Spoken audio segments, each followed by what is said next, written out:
오늘 본문에 대한 말씀은 어느 날 느부갓네살 왕이 이제 꿈을 꾸었습니다. 그런데 그 꿈을 꾸고 난 다음에 너무 고통스러웠습니다.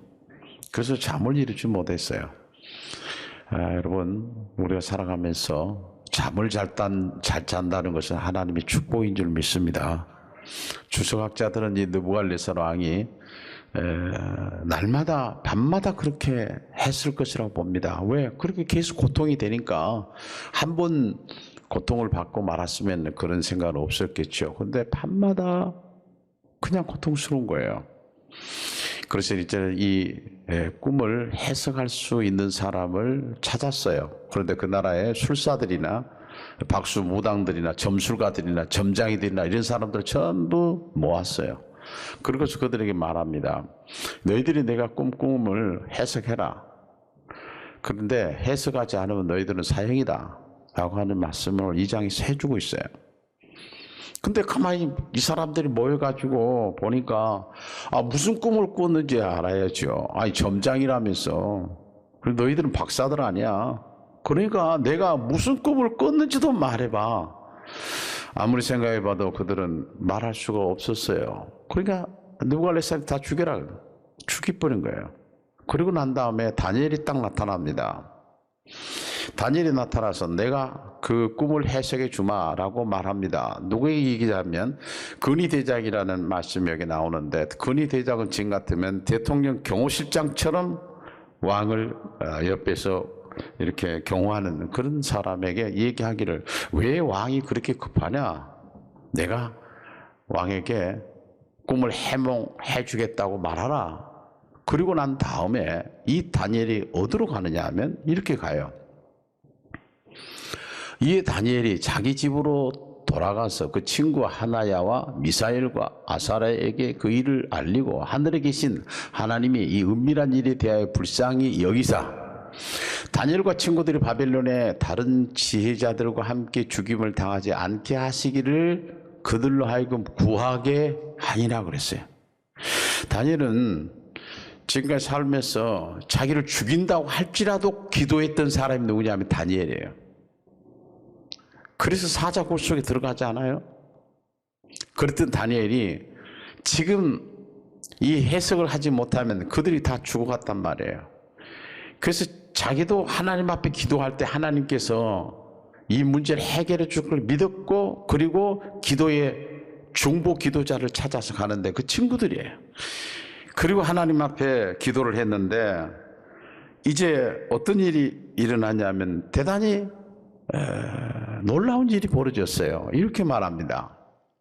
이에 다시 말하면 다니엘도 기도하고 사드락과 메삭과 아벤노고가 기도하고 난 다음 이 은밀한 것이 밤의 환상으로 다니엘에게 나타나 보임에 다니엘이 하늘에 계신 하나님을 찬송하니라 그랬어요. 이 기도하고 난 다음에 기적이 일어난 겁니다. 하나님이 그 기도를 들으신 거예요. 그런데 환상 가운데에 다니엘에게 꿈을 해석을 해줍니다. 이것은 다니엘이 꿈을 꾼 것이 아니에요. 실제로 환상을 통해서 하나님께서 보여주신 겁니다. 그 꿈은 이러하다. 다니엘은 얼마나 좋았는지 이렇게 얘기를 합니다. 나의 조상들의 하나님이여 주께서 이제 내게 지혜와 능력을 주시고 우리가 주께 구한 것을 내게 알게 하셨사오니 내가 주께 감사하고 주를 찬양하나이다. 곧 주께서 왕의 그 일을 내게 보여주셨나이다. 이 앞에 이게 딱 보이니까, 이제 환상을 보면서 보이니까 다윗의 고백입니다. 다니엘의 고백입니다. 주께서 이제 내게 지혜와 능력을 주셨습니다. 하나님께서 나에게 지혜를 주셨다는 겁니다. 두 번째로는 우리 주께서 구한 것을 내게 알게 해주셨다. 이 꿈을 해석할 수 있도록 알게 하신 하나님. 그리고 주께 감사하고 주를 찬양하나이다. 나에게 알게 하신 하나님을 찬양합니다. 하나님의 은혜를 은혜로 알았던 사람이 누군가? 다니엘입니다. 그러면 우리는 기도할 때 특별히 기도의 동역자가 필요해요. 중보 기도를 같이 할 사람들이 필요하단 말이에요. 하나님은 이 중보 기도를 기뻐하신다는 것을 우리는 오늘 말씀을 통해서도 알 수 있잖아요. 여러분들에게는 기도해 줄 중보 기도자가 있나요? 여러분의 기도의 동역자가 있나요? 정말 여러분의 문제가 있을 때 기도를 부탁할 사람이 있는가?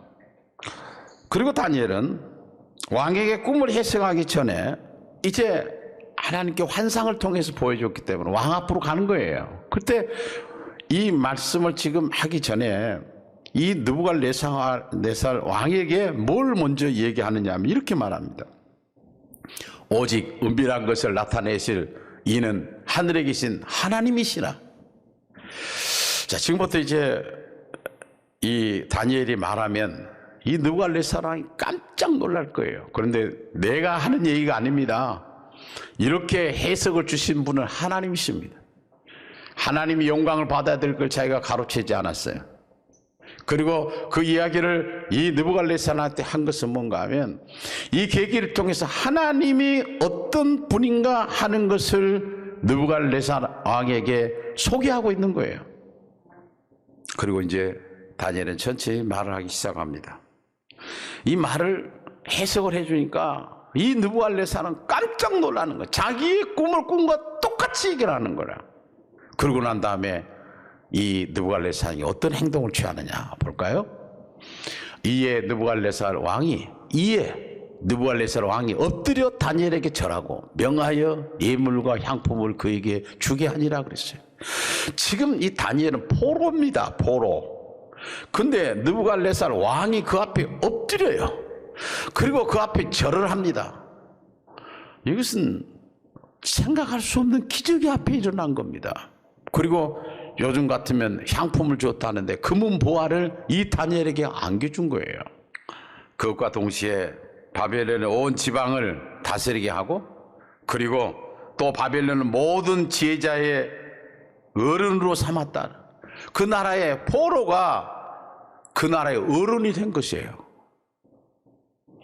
그러면 우리는 여기서 굉장히 존귀하게 된 이 다니엘을 보면서 그러면 같이 기도했던 사람은 어디 갔느냐? 사드락과 메삭과 아벳느고는 어떻게 됐는가? 이렇게 말합니다. 왕이 또 다니엘의 요구대로 사드락과 메삭과 아벳느고를 세워 바벨론 지방의 일을 다스리게 하였다 그랬습니다.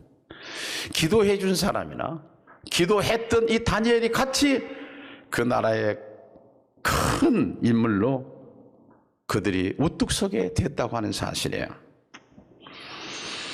여러분, 우리는 여기에서 우리에게 어떤 어려움이 왔을 때 그 어려움을 가지고 우리는 때로는 불평하고 원망할 때가 있어요. 그러나 이걸 통해서 하나님이 어떻게 우리의 삶을 인도하여 가실까? 왜 이렇게 이런 어려움을 주실까? 하는 것을 생각할 수 있어야 된다는 거예요. 결국은 이렇게 하시려고 했던 하나님의 계획은 이 계기를 통해서 많은 백성들이 알 수 있도록 그들을 높여버린 거예요. 그를 높이기 위한 하나님의 섭리가 거기에 들어있던 거예요. 우리에게는 많은 책임이 있습니다. 예수님께서는 너무나도 바쁘셨기 때문에 하나님 앞에 기도하는 시간이 없었어요. 그런데 새벽 아직 미명 해가 뜨기 전에 한적한 곳을 가셔서 예수님은 기도하셨다고 그래요.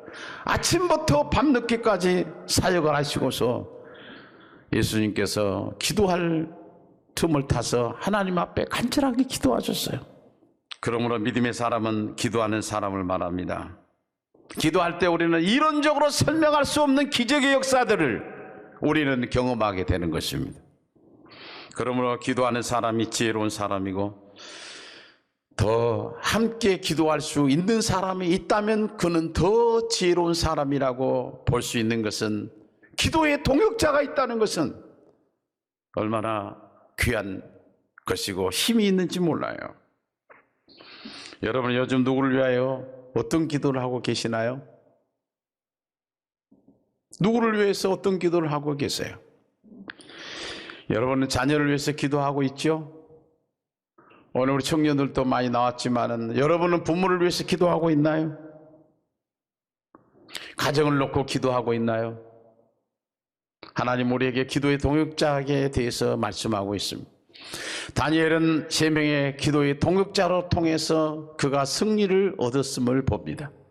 혼자 기도하는 것보다 부부가 기도하고, 부부가 기도하는 것보다 우리 자녀들과 함께 기도하고, 자녀들과 함께 기도하는 것보다 할아버지 할머니가 같이 기도하는 가정, 얼마나 힘 있는 가정인가 하는 것을 우리에게 말씀해 주고 있어요. 어떤 문제를 놓고 우리가 교인들이 같이 협력해서 기도한다고 하는 것은 얼마나 큰 축복인지 모릅니다. 오늘 우리는 말씀을 마치면서 하나님이 어떤 분인가 하는 것을 우리에게 가르쳐주는, 성경에 수많은 곳에 있지만은 사무엘상 2장에 보면 이렇게 말합니다. 여호와는 죽이기도 하시고 살리기도 하시며 수월에 내리기도 하시고 거기에서 올리기도 하시는도다. 여호와는 가난하기도 하시고 부하기도 하시며 낮추기도 하시고 높이기도 하시는도다. 우리는 기도할 때 말합니다. 생사하복을 주관하신 하나님. 자, 그렇다고 하면 생사하복이 하나님 앞에 달려있다고 하는 걸 생각해 보면 기도하는 어머니가 있어야 될 거 아니에요. 자녀들을 위해서 기도해 주는 아버지가 있어야 될 거 아니에요. 오늘 다니엘의 이 기도를 통한 놀라운 역사를 보면서 이제부터 좀 우리가 기도하며 살리라, 이런 결단들이 있었으면 좋겠어요. 그때 우리가 염려하고 걱정했던 모든 것들이 하나님께서 우리에게 기적으로 보여주실 것입니다. 이런 가정들 다 되었으면 좋겠습니다.